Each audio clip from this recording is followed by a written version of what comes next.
Hay una pregunta que miles de mexicanos se han hecho en voz baja, casi con miedo de pronunciarla en voz alta. ¿Cómo es posible que el cártel Jalisco Nueva Generación haya crecido tanto, tan rápido y con tanta impunidad? ¿Cómo pudo un grupo criminal que surgió prácticamente de la nada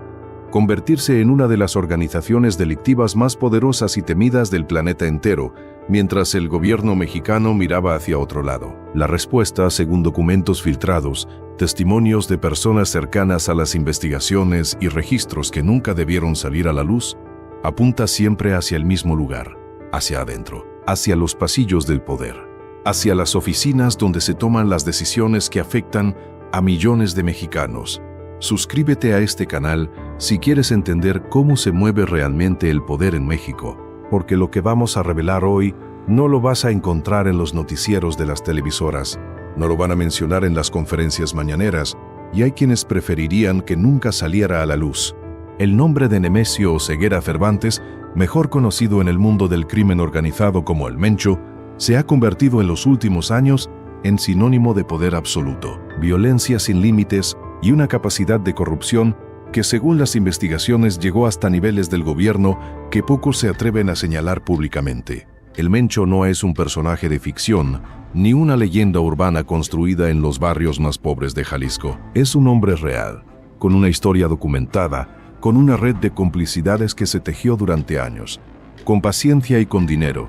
mucho dinero. Y la pregunta que nadie en el poder quiere responder es esta: ¿cómo convenció a tantos funcionarios del gobierno mexicano de mirar hacia otro lado mientras su organización crecía como nunca antes en la historia del narco en este país?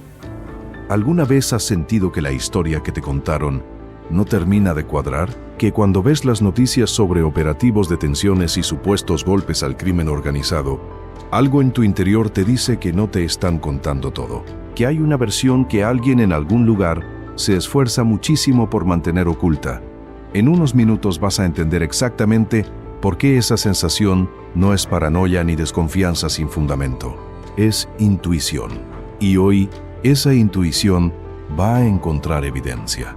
Para entender cómo el Mencho construyó sus redes de corrupción al interior del gobierno mexicano, hay que retroceder en el tiempo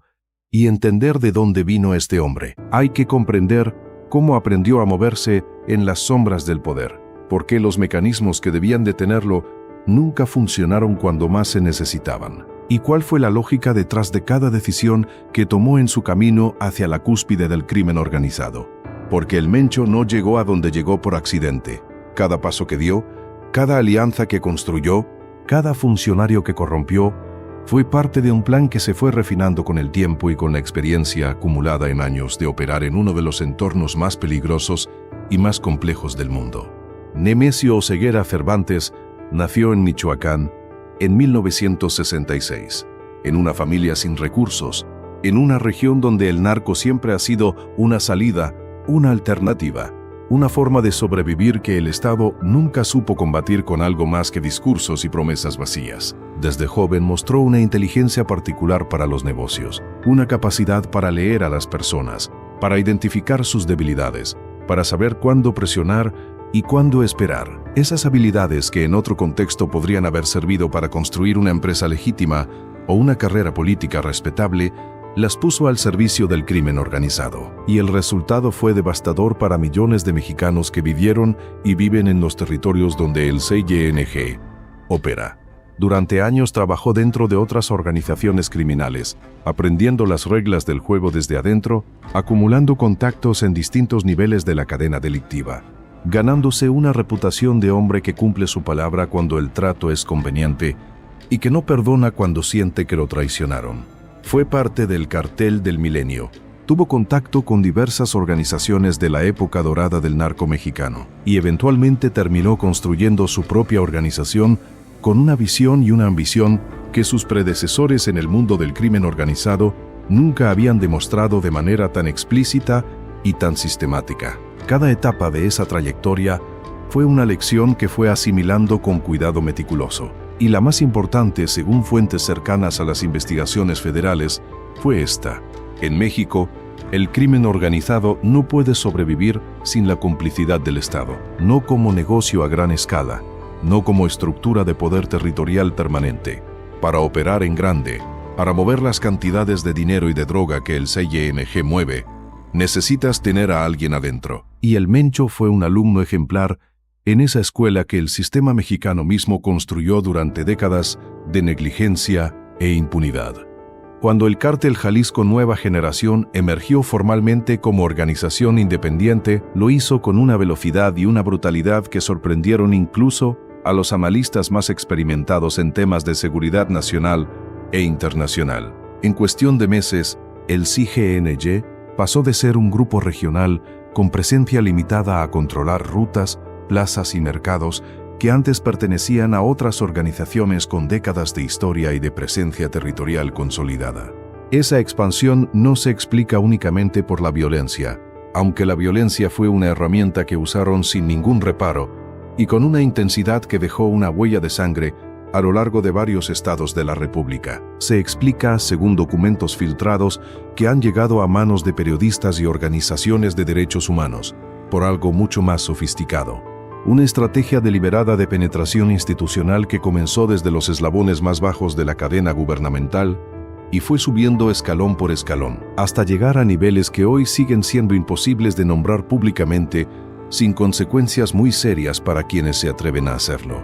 El método, según testimonios recogidos por investigadores independientes y algunos periodistas que han arriesgado su vida y su seguridad para documentarlo con rigor, tenía una lógica brutal en su simplicidad. El Mencho y sus operadores más cercanos identificaban a funcionarios clave en municipios, delegaciones, fiscalías, estatales y dependencias federales. Los estudiaban durante semanas, a veces meses enteros. Identificaban sus hábitos cotidianos, sus deudas financieras, sus ambiciones de carrera, sus miedos más profundos, sus secretos más comprometedores, sus relaciones más vulnerables, y entonces se acercaban con una precisión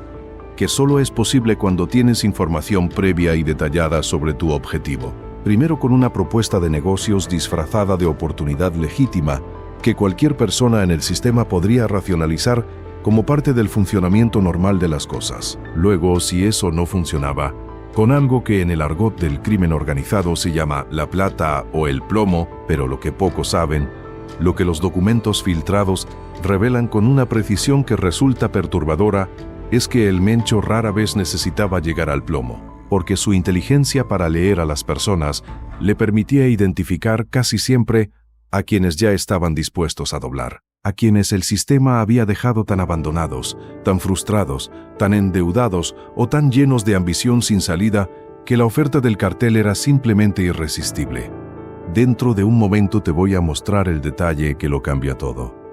El mecanismo específico que el Mencho utilizaba para asegurarse de que una vez que alguien aceptaba su dinero, no hubiera vuelta atrás, porque no se trataba solamente de pagar a alguien para que hiciera algo específico y ya. Se trataba de comprometer en el sentido más profundo del término, de crear una deuda que no se paga con dinero, sino con lealtad permanente, con información continua, con silencio que no puede romperse porque romperse significaría el fin de todo. Y ese mecanismo, según las fuentes consultadas, fue la clave que le permitió construir una red de complicidades gubernamentales que durante años resultó prácticamente intocable para cualquier investigador o autoridad que intentara desmantelarla desde afuera. Hay un concepto que los especialistas en corrupción sistémica llaman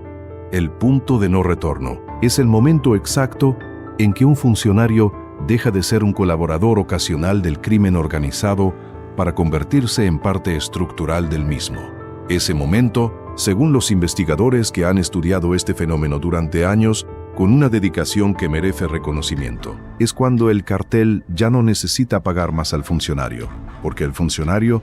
ya no puede salirse aunque quisiera con todas sus fuerzas. Ya comprometió demasiado, ya firmó demasiado, ya recibió demasiado, ya sabe demasiado sobre las operaciones del cartel, lo cual paradójicamente se convierte en una razón adicional por la que el cartel necesita mantenerlo cerca y controlado. Y el Mencho, de acuerdo con versiones que han circulado en círculos de inteligencia, era extraordinariamente hábil para llevar a sus contactos gubernamentales hasta ese punto con una rapidez que desconcertaba incluso a sus propios colaboradores más cercanos.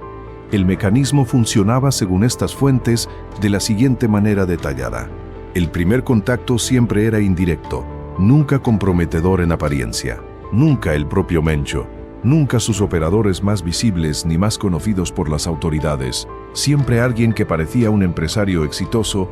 un intermediario de buenas maneras, alguien que en apariencia absoluta no tenía ninguna relación con el crimen organizado y que podría perfectamente ser un socio de negocios o un conocido en común dentro de los círculos sociales o profesionales del funcionario objetivo.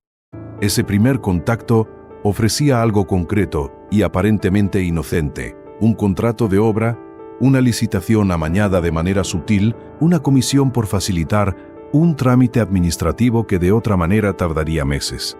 Un favor que en el mundo de la política mexicana nadie considera extraordinariamente corrupto porque el sistema entero funciona así porque así ha funcionado desde hace décadas y así lo aprendieron quienes llegaron al poder. Viendo cómo lo hacían quienes los antecedieron, el funcionario aceptaba. Y en ese momento, sin saberlo del todo, sin dimensionar completamente lo que acababa de hacer, había cruzado la línea que no tiene regreso.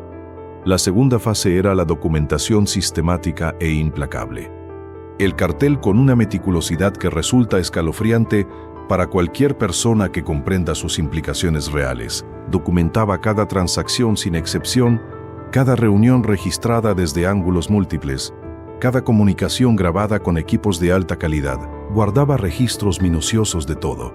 fotos tomadas en los momentos precisos, videos con audio nítido, grabaciones de conversaciones telefónicas, transferencias bancarias perfectamente rastreables hasta el último peso, no para usar esa información de inmediato en el primer conflicto, no para chantajear desde el primer día y asustar al funcionario haciéndolo huir,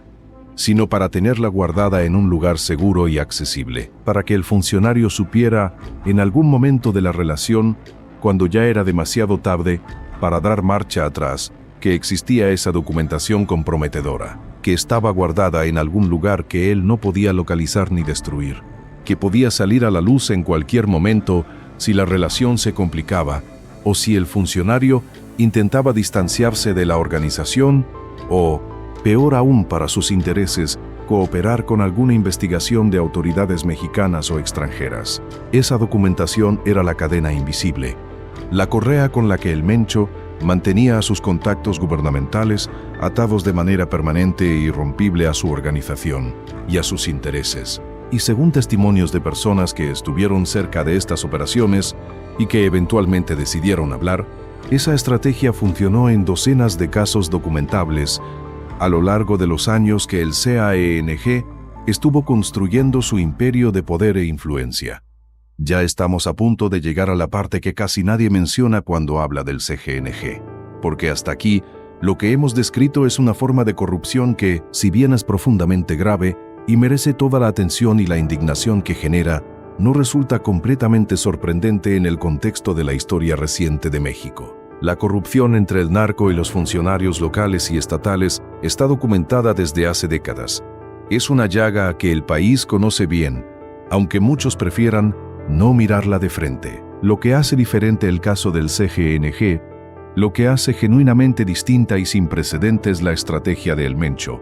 es lo que pasó después de los primeros éxitos, lo que ocurrió cuando la organización decidió que ya no era suficiente con tener alcaldes corruptos, directores de seguridad pública municipales en la nómina y algunos mandos medios de las fiscalías estatales disponibles para ser consultados, cuando decidieron que querían más, que necesitaban más para proteger el nivel de operación que habían alcanzado y para seguir creciendo hacia los mercados y los territorios que todavía no controlaban. Mucho más. Según documentos que circularon entre agencias de inteligencia nacionales y extranjeras, el CGNG comenzó en sus años de mayor crecimiento un proceso deliberado y sistemático de penetración de estructuras federales que iban mucho más allá de los típicos sobornos a policías y a funcionarios de bajo nivel que el narco ha practicado históricamente en México, no de manera torpe o apresurada, no con el descaro que caracterizó a otras organizaciones criminales en otros momentos de la historia del narco mexicano, sino con una estrategia calculada con frialdad y con visión de largo plazo que tomó en cuenta los ritmos propios de la política mexicana, los cambios de administración que inevitablemente crean ventanas de vulnerabilidad institucional, los momentos de reorganización burocrática, donde los controles se relajan y donde las personas nuevas en las posiciones de poder están todavía construyendo sus lealtades y su red de relaciones. Fue en ese periodo, de acuerdo con estas fuentes, cuando los operadores más sofisticados del cartel comenzaron a identificar y a cultivar relaciones con funcionarios de dependencias absolutamente clave para sus operaciones de tráfico y de lavado de dinero a nivel federal. Esto no es una acusación concreta contra personas específicas e identificables sin pruebas suficientes para sostener esas acusaciones públicamente. Esto es lo que los documentos filtrados, los testimonios recogidos a lo largo de meses de investigación y los análisis de investigadores periodísticos independientes sugieren de manera consistente y convergente. Y la diferencia entre lo que se puede decir con certeza documentada y lo que todavía está en el terreno de las investigaciones activas y los procesos judiciales en curso es una línea que en este documental vamos a respetar, de manera escrupulosa, porque el periodismo responsable exige esa distinción. Pero esa línea existe precisamente porque el nivel de impunidad que el CIGNG disfrutó durante años, el hecho verificable de que sus operaciones se expandieron a docenas de estados del país y a mercados internacionales en múltiples continentes sin que el aparato de seguridad del Estado mexicano pudiera o quisiera detenerlos de manera efectiva y sostenida, obliga a hacer preguntas serias que ningún funcionario ha respondido de manera satisfactoria hasta el día de hoy. ¿Cómo es posible que una organización tan visible, tan violenta, tan perfectamente documentada por agencias extranjeras de primer nivel, como la DEA y el FBI y el Europol, haya operado durante años con una impunidad tan grande y tan consistente dentro del territorio mexicano? ¿Cómo se explica que cada vez que había un golpe real planificado contra los mandos del CIGNG, algo o alguien alertaba a los líderes del cartel con suficiente anticipación como para evitar capturas que en papel parecían absolutamente inminentes e inevitables? ¿Cómo se entiende que la inteligencia generada por agencias extranjeras de alto nivel, compartida con sus contrapartes mexicanas dentro de los canales formales de cooperación bilateral, llegara muchas veces al destino equivocado antes de llegar al destino correcto, con la consecuencia de que el operativo fracasaba y los objetivos desaparecían? Esas preguntas no tienen respuestas simples ni cómodas que no incomoden a nadie, pero los documentos filtrados que analizamos para este documental ofrecen pistas que resultan difíciles de ignorar para cualquier persona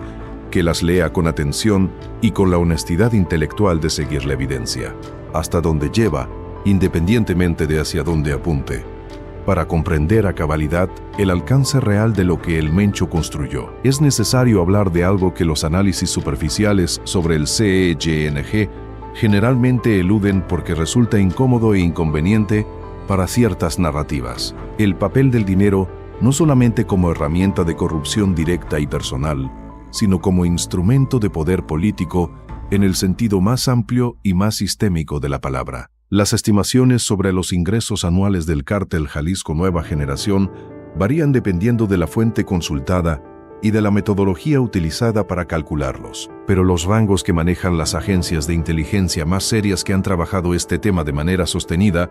hablan de cifras que superan la capacidad de gasto de muchos ministerios completos del gobierno mexicano. Eso no es una hipérbole ni una exageración periodística para impresionar al lector o al espectador. Es una realidad financiera verificable que tiene consecuencias prácticas enormes sobre la capacidad real del Estado para competir con el cartel en los territorios donde ambos pretenden tener autoridad y donde la población tiene que elegir, aunque sea implícitamente, a cuál de los dos le conviene más obedecer. Cuando una organización criminal genera ese nivel de ingresos de manera sostenida durante años, puede permitirse un nivel de inversión en corrupción, en infraestructura de inteligencia y en estrategias de legitimidad territorial que resulta estructuralmente imposible de combatir únicamente con los recursos que el Estado mexicano destina a seguridad pública en sus presupuestos anuales, no porque el Estado carezca de los recursos totales necesarios si los distribuyera de manera diferente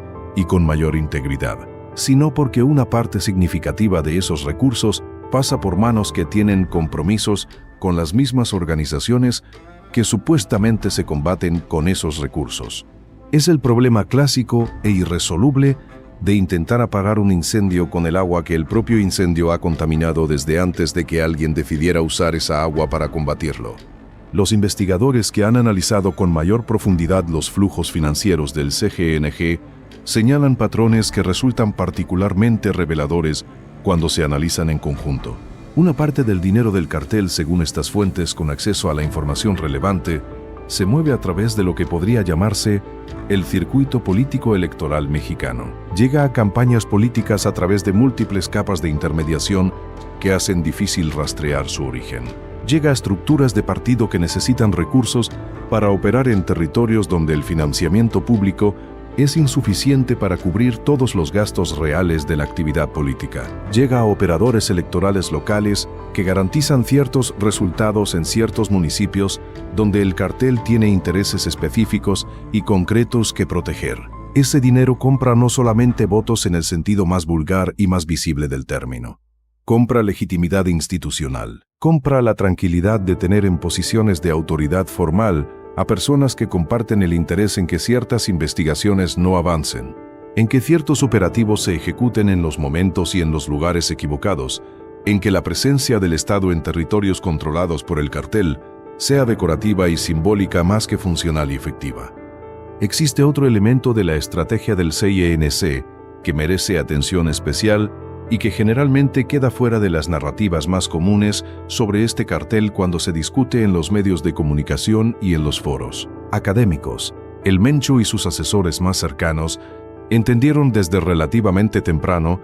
en la historia de la organización que la violencia espectacular, aunque útil como herramienta de dominación territorial inicial y como mensaje inequívoco hacia los grupos rivales que pretendieran competir, tiene costos políticos que se acumulan con el tiempo y que eventualmente se vuelven insostenibles. Que un cartel que genera demasiado escándalo mediático, que produce demasiadas imágenes perturbadoras que circulan en redes sociales y que llegan a las pantallas de los medios internacionales más importantes del mundo, eventualmente se convierte en un problema político que ningún gobierno puede ignorar públicamente por mucho tiempo, independientemente de cuántos funcionarios tenga en su nómina directa. La presión internacional es una fuerza que tiene sus propios mecanismos y que eventualmente obliga a actuar, aunque sea de manera selectiva y performática. Por esa razón, según fuentes cercanas a las estructuras de inteligencia interna del cartel, se desarrolló una estrategia paralela de manejo de imagen y de relaciones públicas que resulta tan sofisticada en su concepción como perturbadora en sus implicaciones para quienes comprenden cómo funciona realmente. El CGNG invirtió recursos calculados en construir una narrativa sobre sí mismo que lo diferenciara positivamente de otras organizaciones criminales que en ese momento generaban los peores titulares a nivel nacional e internacional. La narrativa del cartel que no trafica personas de manera indiscriminada, que no cobra piso a los comerciantes humildes que ya tienen bastante con sobrevivir, que solo cobra a quien puede pagar, y que en sus territorios hay un orden que el Estado nunca pudo proveer. Esa narrativa era en gran parte falsa, o al menos profundamente incompleta y conveniente, como documentan con detalle cientos de testimonios de víctimas en los territorios donde el CGNG opera realmente, pero su circulación fue deliberadamente promovida porque servía un propósito político concreto y medible: reducir la presión pública y política sobre los funcionarios que protegían al cartel, haciéndoles más fácil justificar la inacción ante sus superiores y ante la opinión pública, o incluso justificar la protección activa que le brindaban a la organización. La dimensión internacional del poder que el Mencho construyó pacientemente es otro capítulo de esta historia que merece atención particular porque ayuda a entender por qué el problema es tan difícil de resolver desde México únicamente, sin una coordinación internacional que hasta ahora no se ha producido con la intensidad que el tamaño del problema exige. El CGNG no es una organización que opera exclusivamente dentro de las fronteras mexicanas, ni que limita su influencia corruptora al territorio nacional. Es una organización con presencia activa y verificada en docenas de países, con rutas de tráfico que cruzan varios continentes y que se adaptan con una flexibilidad notable a los cambios en las presiones de las fuerzas de seguridad. con relaciones establecidas y funcionales con otras organizaciones criminales de diferentes partes del mundo, con quienes ha construido alianzas de negocios mutuamente beneficiosas y con capacidad de mover dinero a través de estructuras financieras en múltiples jurisdicciones internacionales que hacen que rastrear ese dinero sea un trabajo de años para investigadores especializados. Lo que las investigaciones internacionales, principalmente las conducidas por el Departamento de Justicia de los Estados Unidos, han revelado sobre las estructuras financieras del CENG es que la organización desarrolló con el tiempo una sofisticación en el manejo de sus recursos que supera lo que muchas empresas legítimas de tamaño comparable son capaces de demostrar. Cuentas en diferentes jurisdicciones, estratégicamente seleccionadas, inversiones diversificadas en bienes raíces y en negocios aparentemente legítimos en varios países, estructuras corporativas en capas múltiples que hacen virtualmente imposible rastrear el origen verdadero del dinero sin años de investigación coordinada entre múltiples países con voluntad política real de cooperar. Y esa sofisticación financiera no se construyó en el vacío ni con los conocimientos autodidactas de los propios integrantes del cartel. Requirió el asesoramiento activo de profesionales altamente calificados, abogados especializados en derecho corporativo internacional, contadores con experiencia en estructuras offshore, asesores financieros con conocimiento de las regulaciones en múltiples jurisdicciones, que en su enorme mayoría operan o han operado en el lado formalmente legal de la economía, y que tomaron la decisión consciente o semiconsciente de prestar sus servicios a clientes cuyo dinero tenía un origen que preferían. No preguntar demasiado mientras los honorarios siguieran llegando puntualmente. Uno de los casos que mejor ilustra la sofisticación de la estrategia de El Mencho para infiltrar estructuras gubernamentales es lo que los investigadores han llamado informalmente el caso de los puentes. No es su nombre oficial en ningún expediente, porque oficialmente este caso nunca ha sido procesado de manera completa ni transparente por ninguna fiscalía mexicana, lo cual en sí mismo dice muchísimo sobre el estado real de las instituciones responsables de perseguir este tipo de delitos. Pero la historia reconstruida cuidadosamente a partir de testimonios cruzados y documentos obtenidos por periodistas de investigación a lo largo de meses de trabajo es la siguiente. Durante varios años, el CIGNG estableció lo que en apariencia eran empresas formales de construcción e infraestructura en varios estados del occidente del país. Estas empresas participaban con regularidad en licitaciones públicas, ganaban contratos gubernamentales, construían obras o al menos las facturaban de manera que en los papeles todo parecía en orden, todo dentro de la formalidad aparente del sistema, todo con papeles en regla, con registros en el SAT, con cuentas bancarias formales, con procedimientos que a simple vista parecían completamente legales y que cualquier auditor externo sin contexto habría encontrado difícil de objetar. Pero el propósito real de esas empresas no era construir nada que beneficiara a la sociedad. Era crear un canal perfectamente legal, en apariencia de transferencia de recursos, entre el cartel y los funcionarios que le prestaban servicios específicos. Un mecanismo de lavado de dinero que al mismo tiempo servía como sistema de pago regular y documentado a la red de complicidades gubernamentales que el cartel había ido construyendo con tanta paciencia y tanta inversión de él, tiempo y recursos. Los contratos que estas empresas ganaban eran en muchos casos contratos que se adjudicaban precisamente con la ayuda y la intervención directa de los mismos funcionarios que después recibían parte del dinero como pago por sus servicios a la organización. Un círculo perfecto y casi hermético de corrupción institucionalizada que resultaba extraordinariamente difícil de detectar desde afuera, porque cada pieza individual, vista de manera aislada y sin el contexto completo, parecía completamente normal dentro de los parámetros habituales de la corrupción burocrática mexicana de todos los días. Era absolutamente necesario ver el cuadro completo, tener acceso simultáneo a todas las piezas dispersas, en diferentes expedientes y en diferentes dependencias, y conectarlas de la manera correcta y en la secuencia precisa, para poder entender lo que realmente estaba pasando por debajo de la superficie de normalidad que la operación mantenía con tanto cuidado. Y ver el cuadro completo era exactamente lo que ciertos funcionarios estratégicamente ubicados se aseguraban meticulosamente de que nadie pudiera hacer. Aquí es donde la historia da un giro que cambia por completo la manera en que hay que entender este caso y sus implicaciones de largo plazo para México. Porque mientras todo esto ocurría a nivel de los estados y de las dependencias federales de rango medio, algo más estaba sucediendo en paralelo, en capas más profundas y más difíciles de documentar con precisión, pero que múltiples fuentes confirman de manera consistente. Algo que los documentos filtrados describen de una manera que resulta francamente difícil de procesar emocionalmente para cualquier ciudadano mexicano que todavía mantiene alguna confianza básica en las instituciones del país en el que vive. Según estas fuentes, el CYNG no se limitó a comprar funcionarios individuales con transacciones únicas o con pagos regulares por servicios específicos. En ciertos casos, y esto es lo que distingue verdaderamente la estrategia de El Mencho de la de prácticamente cualquier otro líder del crimen organizado mexicano en las últimas décadas, el cartel también invirtió deliberadamente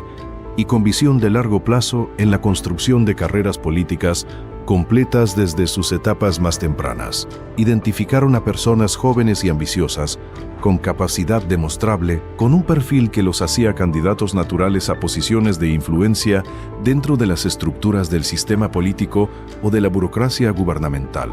y los apoyaron desde antes de que alcanzaran posiciones de poder real.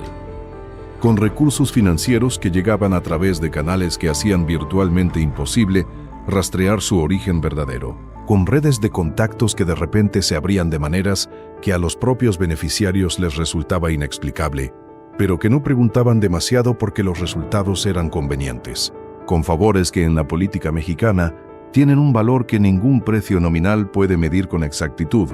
y a cambio de todo eso, esperaban, con la paciencia característica de todas las operaciones de largo plazo del cartel, esperaban con la confianza de quienes saben que la inversión va a rendir sus frutos, a que esas personas alcanzaran posiciones de influencia real dentro del aparato del Estado, donde pudieran hacer diferencias concretas y verificables en el ambiente que el cartel necesitaba para operar. Y cuando lo hacían, cobraban el favor acumulado durante años de inversión silenciosa y paciente. Para entender completamente por qué la estrategia de El Mencho funcionó con la efectividad que funcionó, hay que entender también el contexto histórico específico en el que se desplegó. México llegó a los años de mayor expansión del CYNG, con instituciones debilitadas por décadas de bipartidismo corrupto, con un sistema de justicia que funcionaba más como herramienta de poder político que como garante de los derechos de los ciudadanos, y con una clase política que había normalizado la relación con el dinero oscuro, hasta el punto en que distinguir cuál peso era limpio y cuál no era una pregunta que muchos preferían no hacerse. Ese contexto no disculpa lo que ocurrió, pero lo explica. Lo hace comprensible como resultado de un proceso histórico y no como un fenómeno que cayó del cielo sin antecedentes ni causas estructurales. Los investigadores que han estudiado la historia del crimen organizado en México durante las últimas 3 décadas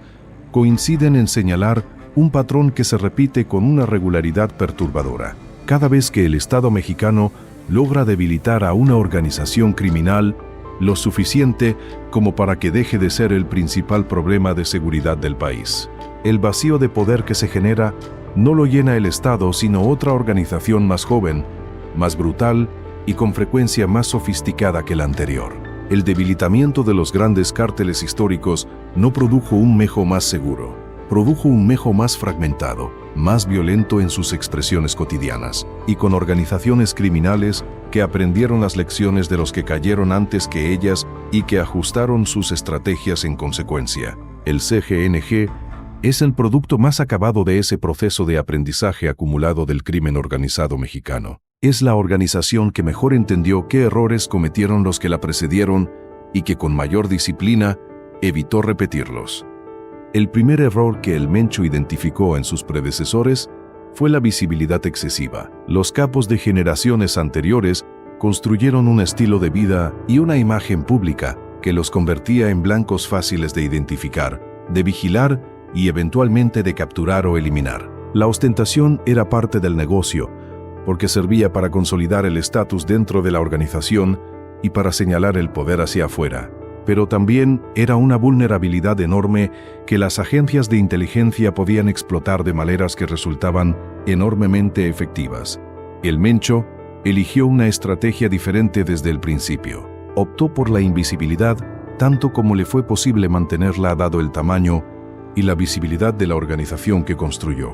Evitó los excesos mediáticos que atrajeron la atención sobre otros líderes del narco. Mantuvo un perfil deliberadamente bajo en términos de presencia pública verificable. Y esa elección, según los investigadores, complicó enormemente los esfuerzos de las agencias de inteligencia para localizarlo y para construir un perfil operacional completo de sus actividades y sus movimientos.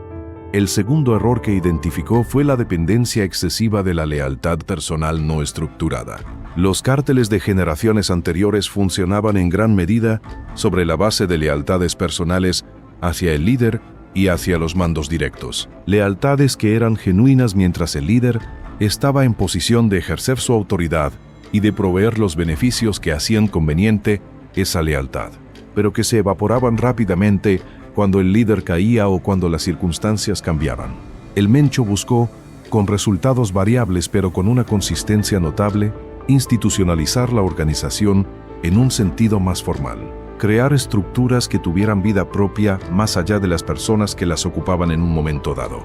Protocolos de operación que se pudieran mantener independientemente de quien estuviera al mando en cada nivel. Y esa institucionalización, aunque imperfecta y limitada por la naturaleza clandestina de la organización, hizo al CGNG significativamente más resiliente que sus predecesores ante los golpes del Estado y ante las traiciones internas que inevitablemente ocurren en cualquier organización de ese tipo.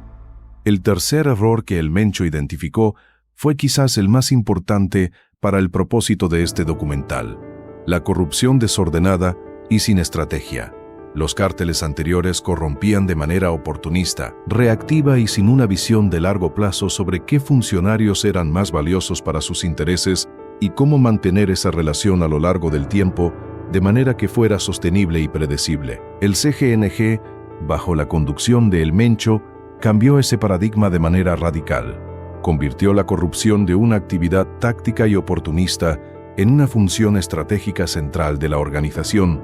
con recursos dedicados, con metodología documentada, con objetivos identificados y con un seguimiento sistemático de los resultados que le permitía ajustar la estrategia en función de lo que funcionaba y lo que no funcionaba en diferentes contextos y con diferentes perfiles de funcionarios. Esa diferencia conceptual en la manera de abordar la corrupción es lo que hace al CGNG fundamentalmente diferente de sus predecesores, y es lo que hace que las estrategias que funcionaron para debilitar a otras organizaciones no funcionen necesariamente de la misma manera con esta organización. Porque cuando la corrupción es táctica y oportunista, eliminar al líder que la administra puede ser suficiente para desarticular la red porque la red depende de ese líder, pero cuando la corrupción es estratégica e institucionalizada dentro de la organización, eliminar al líder no necesariamente desarticulaba la red, porque la red tiene una existencia que ya no depende de una sola persona. Tiene sus propias dinámicas, sus propios intereses, sus propias razones para seguir funcionando que van más allá de la figura que la originó. Los investigadores internacionales que han seguido el caso del CGNG con mayor profundidad y con mayor acceso a información clasificada, señalan que esta es precisamente la razón por la que las agencias de inteligencia extranjeras que participan en la lucha contra el narcotráfico en México han expresado en privado su frustración con los resultados de las operaciones conjuntas, no porque las operaciones en sí mismas sean fallidas en términos tácticos, sino porque los resultados tácticos no se traducen en resultados estratégicos duraderos. Se captura a un operador importante, se desmantela una estructura regional, se decomisa un cargamento significativo, y semanas o meses después, la organización ya se ha reorganizado, ya ha llenado los vacíos con nuevas personas, ya ha ajustado sus rutas y sus métodos, ya está operando con una eficiencia que demuestra una capacidad de recuperación que solo es posible cuando la organización tiene raíces muy profundas dentro del sistema que supuestamente la combate. Hay un tema que los análisis sobre el CGNG raramente abordan con la profundidad que merece: el rol de la economía informal y de la pobreza estructural como combustible permanente para la expansión de la organización en territorios donde el Estado mexicano nunca ha podido o querido construir una presencia institucional, real y funcional. El Mencho y sus asesores entendieron algo que los economistas y los especialistas en desarrollo llevan décadas tratando de explicarles a los políticos sin mucho éxito: que la economía del narco no es una economía paralela que existe al margen de la economía formal y que podría eliminarse sin afectar el tejido económico de las regiones donde opera. Es una economía integrada. Es parte del sistema de vida de millones de personas que nunca tuvieron acceso real a las oportunidades que el sistema formal supuestamente ofrece a todos, pero que en la práctica distribuye de manera profundamente desigual. En las regiones donde el CGNG construyó su base territorial más sólida, la organización criminal no llegó como un elemento externo que se impuso sobre una economía preexistente que funcionaba bien. Llegó como el empleador más grande y más confiable en términos de cumplimiento de pagos que esas comunidades habían conocido en años, como el proveedor de seguridad más efectivo en zonas donde la policía local era impotente o corrupta, o ambas cosas a la vez, como el único financiador disponible para proyectos comunitarios que el gobierno municipal había prometido durante décadas sin ejecutar nunca. Esa realidad no justifica ni disculpa nada de lo que el CGNG ha hecho y hace, pero es parte de la realidad que hay que entender si se quiere diseñar una respuesta que tenga alguna probabilidad real de funcionar más allá del mediano plazo. Las familias que en esas regiones tienen a un hijo, a un sobrino, a un primo trabajando de alguna manera para el cartel, no son en su gran mayoría familias de criminales que tomaron una decisión moral de apoyar el crimen organizado. Son familias que estaban en una situación de vulnerabilidad extrema y que tomaron la única decisión que el sistema les dejó disponible cuando todas las otras puertas estaban cerradas. Eso es lo que la narrativa oficial sobre la guerra contra el narco sistemáticamente se niega a reconocer, porque reconocerlo implicaría admitir una responsabilidad estatal en la creación de las condiciones que hicieron posible el crecimiento de organizaciones como el CGNG, que ningún político mexicano está dispuesto a asumir de manera honesta.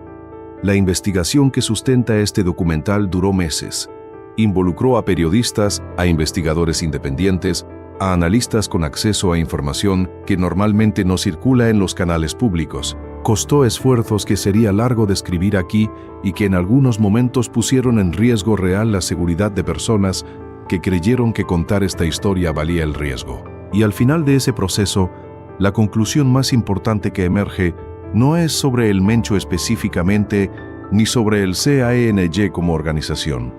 Es sobre el sistema, sobre la manera en que el sistema mexicano, con sus fortalezas y sus debilidades, con su historia y sus contradicciones, ha producido y sigue produciendo las condiciones que hacen posible que una organización como el Cártel Jalisco Nueva Generación exista, crezca y se consolide de la manera en que lo ha hecho. El Mencho encontró grietas en el Estado mexicano que él no creó.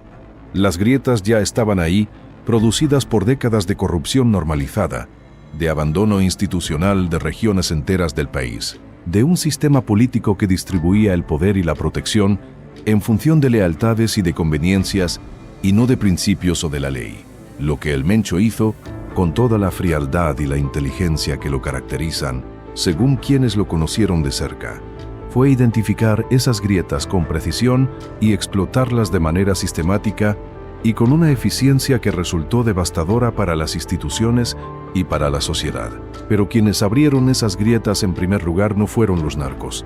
Fueron los funcionarios que normalizaron la corrupción durante décadas, los políticos que usaron el dinero oscuro para financiar su ascenso al poder, los empresarios que prefirieron no hacer preguntas mientras el sistema les era conveniente, y en última instancia, una sociedad que durante demasiado tiempo eligió la comodidad de no ver sobre la incomodidad de exigir cuentas. Eso es lo que hay que cambiar. No solamente la estrategia de seguridad, no solamente el presupuesto de las fuerzas del orden, no solamente los protocolos de inteligencia o los acuerdos de cooperación internacional. Hay que cambiar la cultura de la impunidad que hace posible que un funcionario acepte dinero del narco sin sentir que está haciendo algo radicalmente diferente de lo que hacen sus colegas. Hay que reconstruir la confianza entre las instituciones y la ciudadanía en las regiones donde el Estado perdió esa confianza hace tanto tiempo que la mayoría de la gente que vive ahí ya no recuerda haberla tenido. Hay que crear oportunidades económicas reales en los territorios donde el cartel es el único empleador con un proyecto de largo plazo, porque ninguna estrategia de seguridad funciona de manera duradera en territorios donde la única alternativa al narco es el desempleo y la pobreza crónica. Nada de eso es fácil.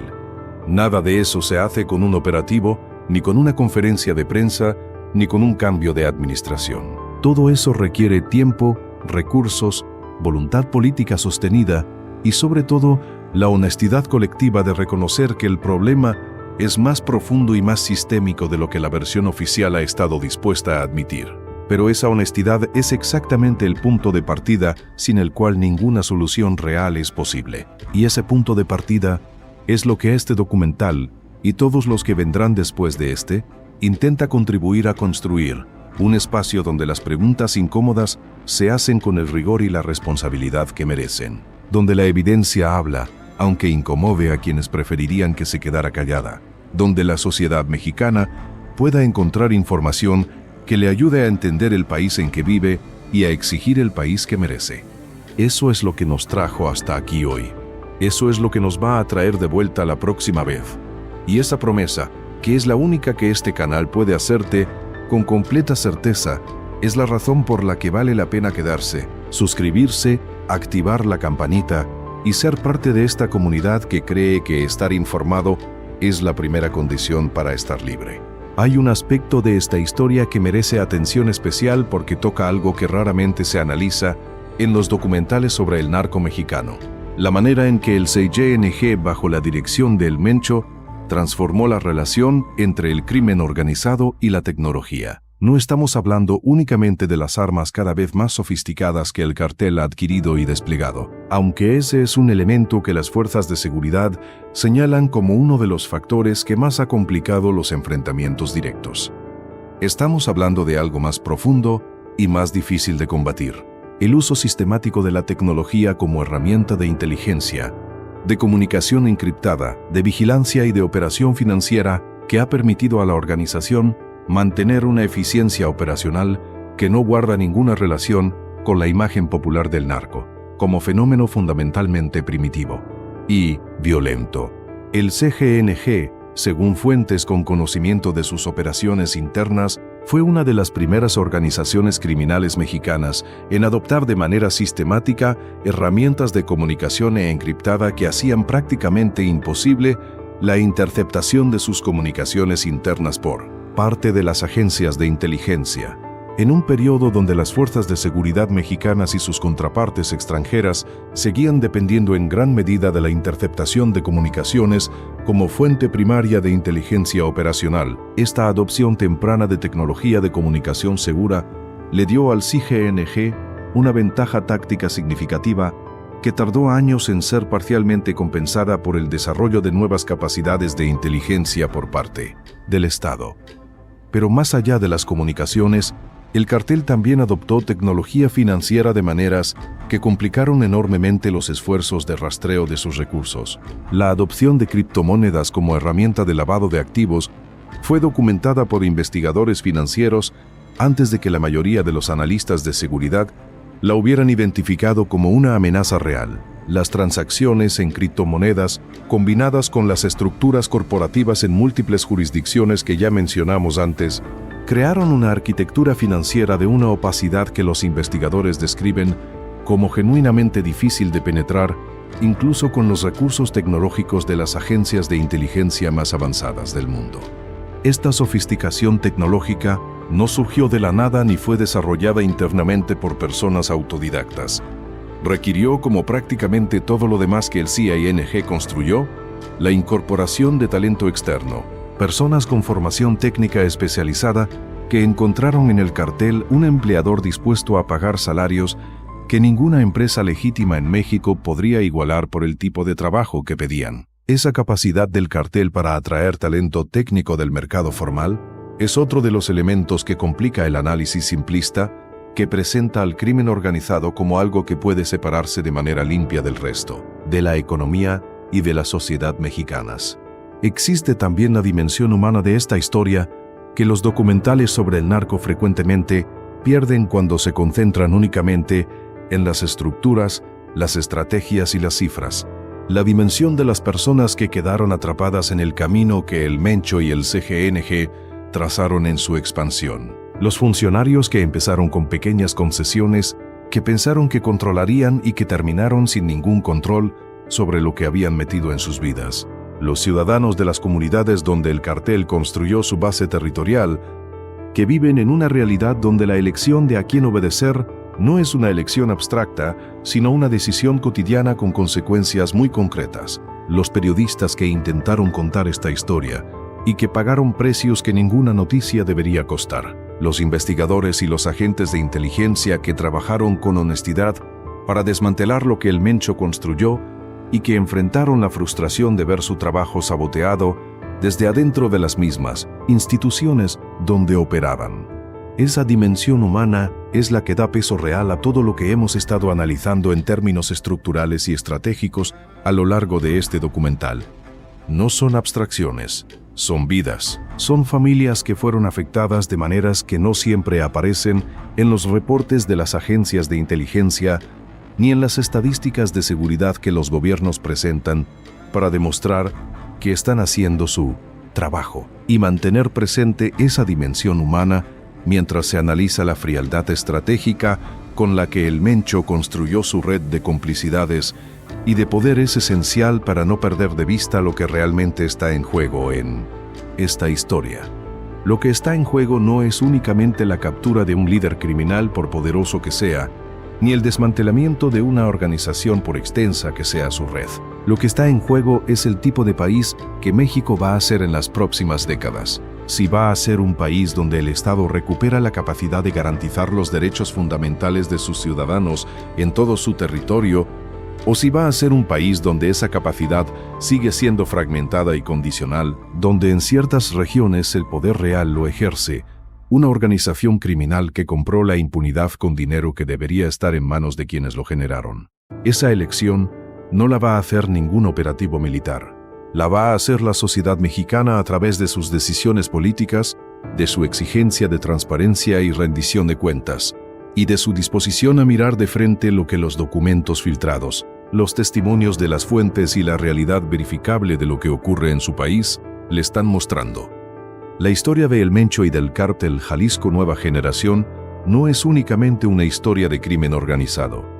Es una historia sobre el Estado mexicano, sobre sus fortalezas y sus debilidades más profundas y más antiguas, sobre lo que ocurre inevitablemente cuando las instituciones que deberían proteger a los ciudadanos se vuelven permeables a los intereses que deberían combatir con toda la fuerza de la ley. Es una historia que México necesita contar con honestidad plena, sin edulcorantes ni versiones convenientes, diseñadas para proteger a quienes deben responder preguntas difíciles. Si quiere tener alguna posibilidad real de cambiar el rumbo antes de que las consecuencias de lo que se construyó en estos años se vuelvan irreversibles. Y ese es exactamente el tipo de historia que este canal existe para contar, con todo el rigor y toda la responsabilidad que una historia así exige. Y entonces llegamos a la pregunta más difícil de todas las que este documental plantea. La pregunta que no puede responderse de manera definitiva con la información disponible, pero que tampoco puede evitarse si se quiere ser honesto con la audiencia sobre las implicaciones reales de todo lo que hemos documentado. La pregunta es esta: ¿hasta dónde llegó realmente la red de corrupción que el Mencho construyó? ¿Cuál es el nivel más alto al que llegó de manera verificable y documentada? ¿Quiénes son las personas que todavía hoy, mientras este documental se publica y circula, siguen vinculadas de alguna manera funcional a esa red o a sus consecuencias? No vamos a especular con nombres, porque especular con nombres en este contexto, sin evidencia sólida, verificada y suficientemente robusta para sostener acusaciones públicas de esta gravedad, no es periodismo de investigación responsable. Es irresponsabilidad con consecuencias que pueden ser enormes para personas inocentes y enormemente útil para intereses oscuros que buscan desacreditar todo el trabajo de investigación que hay detrás de un documental como este. Pero sí vamos a señalar algo que los documentos filtrados y los testimonios de las fuentes hacen absolutamente claro para cualquier persona que los lea sin anteojeras. Las redes que el Mencho construyó no eran redes de personas marginales o de segunda categoría dentro del sistema político y burocrático mexicano. Eran redes que incluían, según todas las fuentes consultadas de manera consistente, a personas con poder real y concreto de decisión. Personas que podían hacer que un operativo se frenara antes de ejecutarse, que una investigación se archivara por tecnicismos, que una orden de aprehensión se extraviara en la burocracia de una manera que siempre podía explicarse como un accidente administrativo. Personas que tenían el poder efectivo, en pocas palabras, de hacer que el Estado mexicano mirara hacia donde el cartel necesitaba que mirara y que dejara de mirar de manera efectiva donde el cartel necesitaba que no mirara. Ese poder, esa capacidad real y ejercida de direccionar la mirada del Estado completo hacia donde conviene a los intereses privados de una organización criminal, es la herramienta más poderosa que una organización de este tipo puede tener en su arsenal. Más poderosa a largo plazo que las armas más sofisticadas, más poderosa que el dinero por sí solo sin esa capacidad de convertirlo en protección institucional. Porque el dinero puede comprarse con dinero si alguien tiene suficiente para hacerlo, y las armas pueden ser decomisadas con la fuerza suficiente. Pero la capacidad de hacer que el aparato completo de seguridad e inteligencia de un Estado soberano ignore lo que tiene enfrente, o lo enfrente solamente de manera selectiva y conveniente, es algo que no se puede reemplazar fácilmente cuando se pierde. Y según los investigadores más serios que siguen este caso, el Mencho entendió eso mejor que prácticamente ningún otro líder del crimen organizado en la historia reciente de México. Y lo usó con una efectividad que sus consecuencias todavía estamos viviendo. Eso es lo que se filtró. Eso es lo que los documentos revelan entre líneas, entre los nombres en clave y las fechas precisas, y los montos específicos que aparecen en páginas que nunca debieron salir de donde estaban. No solamente la historia de cómo un hombre llamado Nemesio Oseguera Cervantes construyó un imperio criminal que llegó a ser reconocido como uno de los más poderosos del hemisferio occidental, sino la historia de cómo ese hombre encontró dentro de las instituciones del Estado mexicano los cimientos sobre los cuales edificar ese imperio, los cimientos que el propio Estado, con su negligencia histórica y acumulada, su corrupción estructural crónica que nadie ha querido enfrentar de verdad, y su abandono sistemático de millones de ciudadanos en las regiones más vulnerables del país, le había preparado sin proponérselo, pero también sin hacer nada efectivo para evitarlo. Y ahora la pregunta que queda flotando en el aire, la pregunta que este documental no puede responder pero que sería irresponsable no plantear de manera directa, es la siguiente. ¿Qué va a hacer México con todo esto? ¿Cuánto tiempo más puede un país y una sociedad sostener la ficción de que el crimen organizado es un problema de seguridad pública que se resuelve con más policías, más militares, más operativos mediáticos y más discursos sobre la lucha contra la impunidad? ¿Cuándo va a ser el momento en que la sociedad mexicana exija no solamente la captura o el debilitamiento de los líderes visibles del cartel, sino el desmantelamiento honesto y sistemático de las redes de corrupción institucional que hacen posible la existencia y el funcionamiento de esas organizaciones? Esas preguntas no tienen respuesta fácil ni cómoda. Ninguna persona honesta que las piense con seriedad puede decir que la tiene. Pero lo que sí podemos hacer, lo que este canal va a seguir haciendo de manera comprometida y rigurosa, es poner sobre la mesa la información que existe y que el poder prefiere que no exista, analizar con honestidad los documentos que llegan a nuestras manos y que alguien arriesgó algo real para que salieran, escuchar con respeto y con cuidado a las fuentes que ponen en riesgo su seguridad y a veces su vida para que estas historias salgan a la luz, y presentar todo eso de la manera más honesta y más rigurosa que nos sea posible. Porque en un país donde la información es controlada con demasiada frecuencia por quienes tienen interés en que no circule libremente, donde los periodistas que investigan al crimen organizado mueren o son amenazados con una frecuencia que debería escandalizarnos a todos, donde los archivos se clasifican por conveniencia y los documentos se extravían por accidentes demasiado frecuentes para ser realmente fortuitos, la labor de seguir preguntando, de seguir buscando, de seguir poniendo nombre a las cosas que el poder prefiere que no tengan nombre, es quizás el único contrapeso real que una sociedad tiene cuando sus instituciones fallan en la función para la que fueron creadas. Déjame en los comentarios qué parte de esta historia te hizo más ruido. ¿Cuál fue el momento en que sentiste que algo encajó de una manera que no esperabas y que cambió la forma en que entiendes lo que está pasando en México? ¿Cuál fue la pregunta que esta investigación te dejó sin responder de manera satisfactoria? Porque esa pregunta que queda abierta es exactamente el punto donde la siguiente investigación tiene que comenzar su trabajo. Si quieres seguir entendiendo cómo se mueve el poder en México, si quieres ser de los que no se conforman con la versión oficial, sin cuestionarla y sin buscar lo que está detrás, suscríbete a este canal ahora. Activa la campanita para que no te pierdas ninguna de estas investigaciones que seguimos construyendo. Y dale like a este video si sientes que este tipo de contenido vale la pena y que México necesita más voces que hagan las preguntas que otros prefieren no hacer.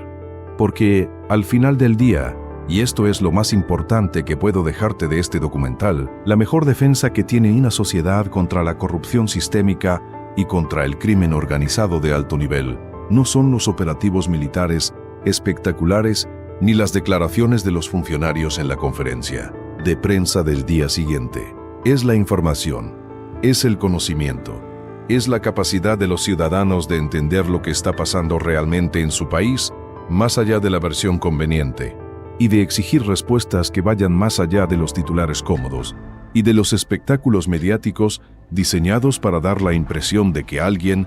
en algún lugar, está haciendo algo que realmente importa. Eso es lo que intentamos construir aquí. Una comunidad de personas que entienden que estar informado no es un lujo ni una preocupación de élite, sino una necesidad democrática y una responsabilidad ciudadana fundamental. Que cuestionar la versión oficial no es cinismo ni deslealtad, sino el ejercicio más básico de la ciudadanía activa. Que la historia oficial rara vez es la historia completa y que hay versiones de lo que pasa en México que solo puedes encontrar si sabes dónde buscar, si tienes la paciencia para hacerlo con rigor y si tienes el valor de mirar aunque lo que encuentres te incomode profundamente y te obligue a replantear cosas que creías tener resueltas sobre el país en el que vives.